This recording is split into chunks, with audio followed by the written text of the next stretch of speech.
Loué soit Jésus-Christ. À jamais. Vous êtes la lumière du monde. Vous êtes le sel de la terre. L'évangile de ce dimanche vient juste à la suite du magnifique sermon de Jésus sur la montagne, le fameux sermon sur les béatitudes. Ces béatitudes nous ont, en quelque sorte, préparés à nous ouvrir au bonheur de la vie éternelle, car comme nous le savons tous, nous sommes faits pour le bonheur. Aujourd'hui donc, Saint Matthieu nous rappelle les paroles de Jésus par lesquelles il nous rappelle notre mission, à tous et à chacun, en tant que chrétiens.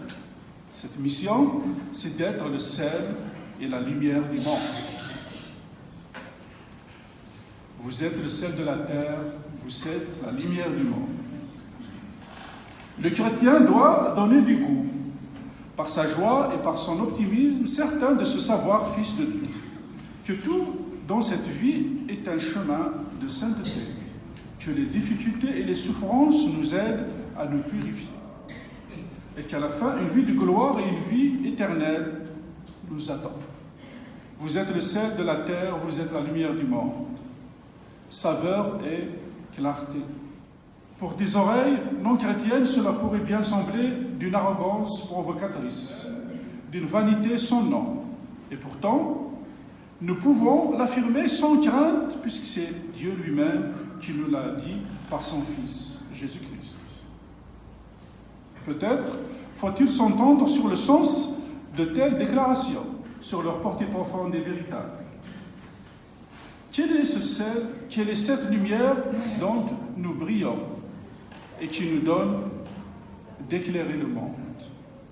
Déjà, ce sel est présent dans l'Ancien Testament. Par exemple, dans le livre du Lévitique. Sur toute offrande que tu présenteras, tu mettras du sel. Tu ne mettras jamais le sel de l'alliance de ton Dieu sur ton offrande. Avec chacun de tes présents, tu présenteras du sel. Dans le livre des Nombres, il est écrit aussi, c'est là, pour toi et tes descendants, une alliance consacrée par le sel et immuable aux yeux du Seigneur.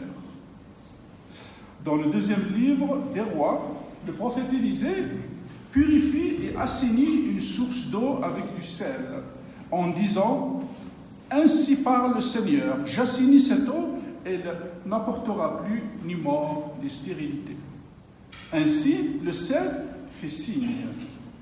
Et les signes d'une efficacité vitale et féconde. Le sel symbolise donc la pureté, la pérennité. Bien plus, il symbolise l'éternité. Il symbolise le pacte indissoluble avec Dieu autant que la probité avec lui. Par notre baptême, au nom du Père, du Fils et du Saint-Esprit, nous sommes devenus ce sel. Ce sel, c'est celui d'une alliance nouvelle et éternelle en Jésus-Christ, qui par la puissance de son appel et de sa présence en nous, nous confère sa saveur et sa lumière. Nous avons aussi la lumière de notre foi baptismale. Nous avons la lumière du soleil de justice. Nous avons la lumière du Christ vainqueur de la mort.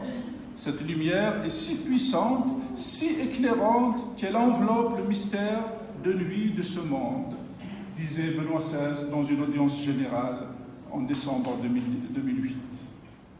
Par notre foi chrétienne, nous sommes le sel de la terre promise déjà en germe ici-bas. Par notre espérance dans le Christ, nous sommes le sel du royaume à venir. Ainsi, il ne s'agit pas d'imposer notre goût du Christ au monde, mais au contraire d'en exalter ce qu'il a de meilleur pour que le monde croie en Jésus-Christ. Grain de sel dans un monde qui passe, grain de sel d'une présence qui demeure.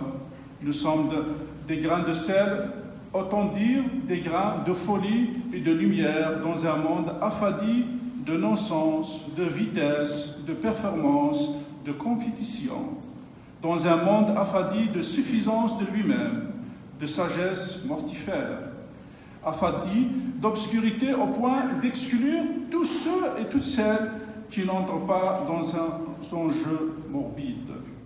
Le chrétien est le flambeau qui, par son exemple, apporte la lumière et la vérité dans tous les recoins du monde, en montrant Jésus, en montrant le chemin du salut. Là où régnaient les ténèbres, l'incertitude et le doute, naissent alors la clarté, la certitude et l'assurance.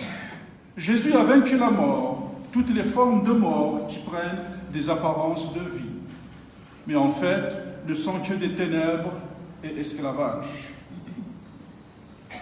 Avec Jésus, une grande lumière illumine notre vie, porteuse de cet amour unique qui a fait et fait toujours pleurer tant de chrétiens, tant de saints de joie et de reconnaissance. Oui, chers frères et sœurs, nous sommes le sel de la terre, nous sommes la lumière du monde.